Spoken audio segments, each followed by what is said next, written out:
గణపయ్య స్వామి పైన చల్లండి బంతి పూలు సుబ్రహ్మణ్య స్వామి పైన చల్లండి బంతి మన పూలు సాంబయ్య స్వామి పైన చల్లండి బంతి పూలు వెంకన్న స్వామి పైన చల్లండి బంతి పూలు చల్లండి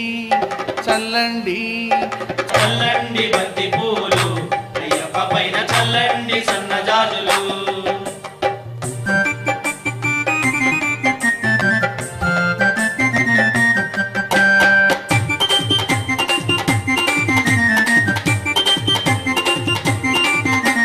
కన్న తల్లి పైన చల్లండి బంతి పూలు కన్న తండ్రి పైన చల్లండి బంతి పూలు ఇంటికొచ్చిన అతిథి పైన చల్లండి బంతి పూలు విద్య నేర్పు గురువు పైన చల్లండి బంతి పూలు చల్లండి చల్లండి చల్లండి బంతి పూలు అయ్యప్ప పైన చల్లండి